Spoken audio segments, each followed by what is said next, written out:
Good afternoon, good evening, and good morning, everyone. Welcome to Kyros weekly counseling session. As many of you know that we do invite the best of the best educators and experts to come on Sunday afternoon or evening to share with us all the best practices, their knowledge, their experience to help our high school students and families get on the journey to their dream college with ease and confidence.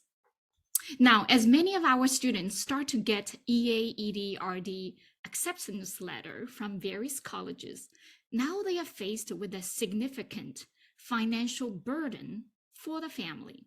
While some of them have done a good job filling out FAFSA or CSF forms to qualify for grants, scholarships, and loans respectively, many of the families are not aware that there is an extra step you can take to further reduce the family's financial burden. Statistics shows that colleges only collect 53% of the tuition fee asked on average.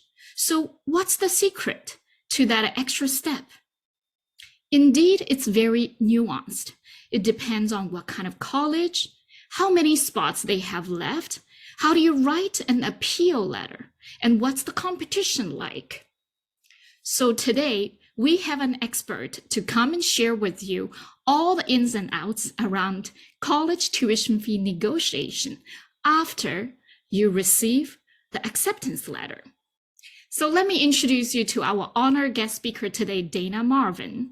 She received her bachelor's degree in psychology from SUNY University. And she also did her master's degree from Purdue University in the field of education. And she did counseling training from UCLA. She worked as a college counselor and a former senior leader at Money Mentor, helped thousands of students across the nation and abroad to gain access to millions of dollars in scholarship funding and the negotiated college tuition. So Dana not only has all these knowledge and experience, but she also has a wonderful, warm and kind personality. Very, very easy to talk to. So please join me in welcoming Dana today. Dana, I will let you take over. My name is Rebecca. I will be your host today. I'm also a co-founder at Kyros. So Dana, the floor is yours. Thank you so much, Rebecca, for the warm welcome. Hello, everybody. Thank you so much for having me on this wonderful Sunday afternoon. I am here in New York, so it's actually 8 o'clock, but I am kind of feeling really great after the beautiful weather came on today. So I am so ready to teach you guys all about tuition negotiation.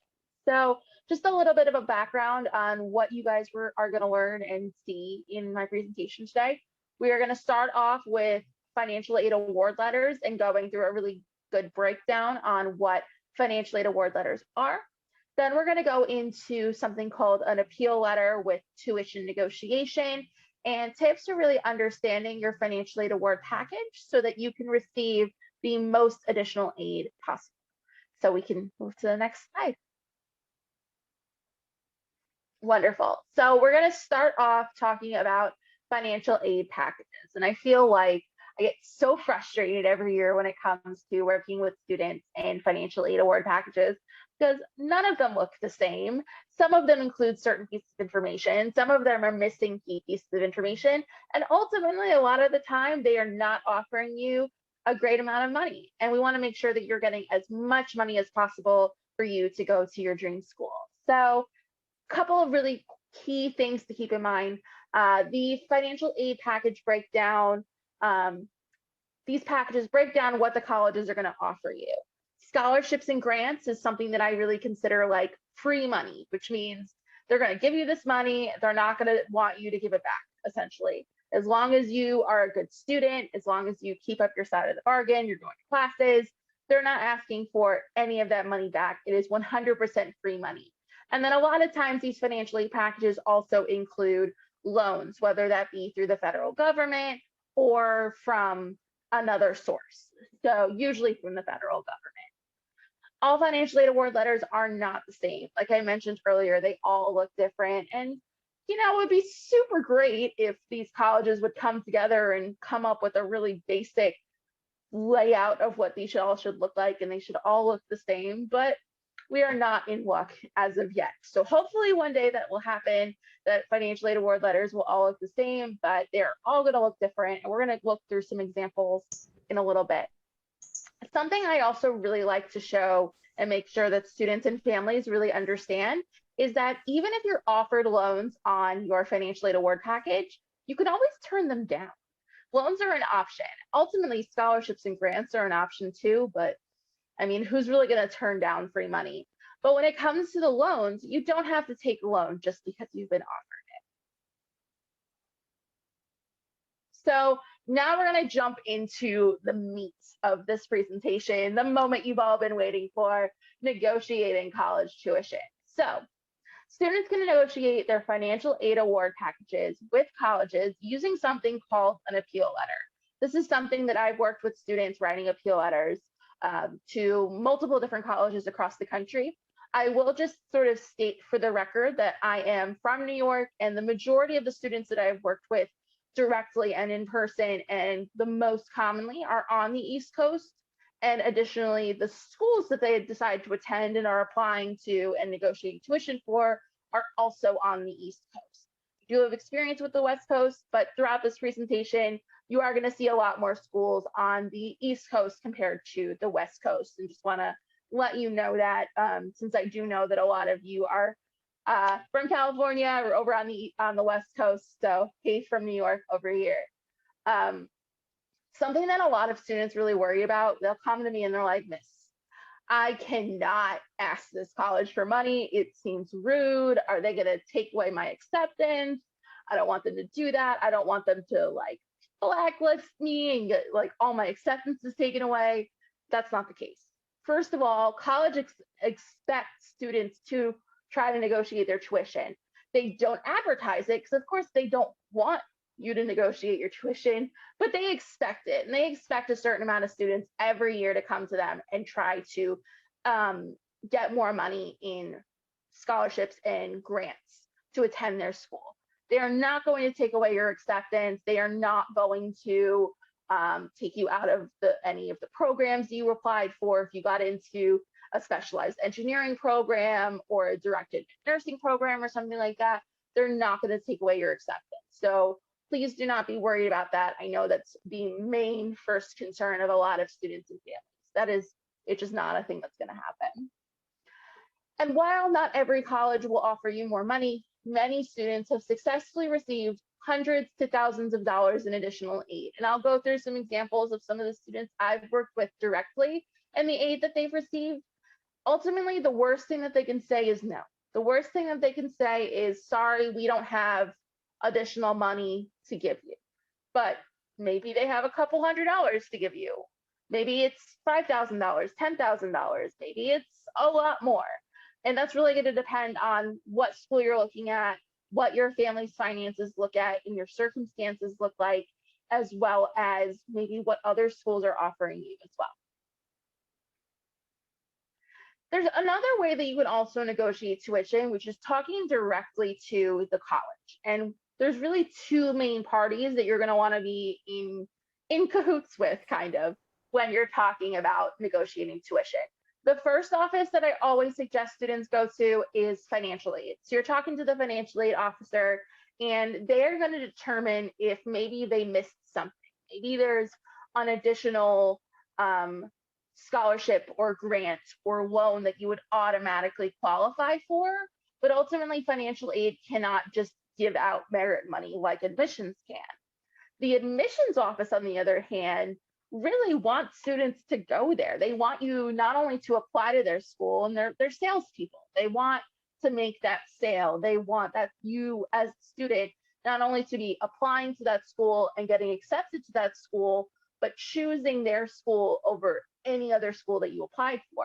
So depending on the situation that you're in, depending on your circumstances, depending on what you can offer to the school, and maybe whatever circumstances is happening with your family, they really want to be able to give you more money if they can. Ultimately, every college determines at the beginning of the year a certain amount of money that they're going to offer in scholarships as a whole. As long as there's money to give out still, they want to be able to give you that money, but they want you to ask for it and they want you to say why you deserve that money. And we're going to go into a little bit more detail about some of the main things that you can include when you are negotiating tuition a little bit later in this presentation. Okay, so when I first started my career, I was super lucky. I was working with an organization called Money Mentor, and we helped this guy named Freddie. Freddie is now my friend, but years ago, he was a student that I was working with, and it was the very beginning of my career in this field. I was an intern for this organization. I was a senior in college, finishing out my degree, and along comes Freddie Chang. He is a kid from New Jersey, private school. He went to the Pingree School, which is one of the top schools for private school in New Jersey. And he had dreams of going to UPenn, Wharton School of Business, wanted to be in their very elite international business program. One of 100 kids gets into this specific program out through UPenn, and he gets in, and he's like, holy moly, all my dreams come true. Until he gets the financial aid award letter, of course, which means they're not offering him any money. They're saying, oh, yeah, you can come to UPenn, but you're going to pay sticker price. You're going to pay fully out of pocket. Yeah, you qualify for a loan from the government, but other than that, you're either going to have to like cough up 50, 60 grand or take out a loan or, I don't know, go somewhere else. You know what I mean? Which, of course, that's not what was going to happen for Freddie. That was his dream. His whole life, he wanted to be at UPenn. He would go on family vacations to Philadelphia just to go to UPenn and visit the campus since he was a kid. And his parents really wanted that for him, but they were like, we can't afford 55, 60 grand a year out of pocket. And that's a lot of money in loans, even for somebody who's looking to go into international business, which can be very lucrative. So in comes Money Mentor, in comes my incredible CEO at the time, Kelly Peeler. And with my team and I, we worked tirelessly to create this really incredible appeal letter for Freddie. And after appealing his tuition to the admissions and financial aid office, he went from $0 in financial aid to $49,000 a year in free scholarships and grants, which totally changed Freddie's life. He went from, oh, okay, I guess I'm going to give up my dream of UPenn and just go to a local state school and hate everything because it's not going to my dream school, to, oh my God, I can actually go to my dream school and I'm making that a reality. It was really cool to see Freddie at UPenn. He graduated a couple years ago and he even got to travel to, I think he went to Paris for a whole semester and continued to have the scholarship and grant money to support him and pay for a lot of his trip overseas, which was really phenomenal. Something that he never thought he'd be able to do. So many things he never thought he'd be able to do, but he was given all of those opportunities just because of a simple letter that we sent over to the admissions office, and it worked. This is definitely my biggest success story, and I have a couple of other success stories on the other slide, but I would say Freddie was definitely in the news for a little while back in like 2016, 2017, which was great.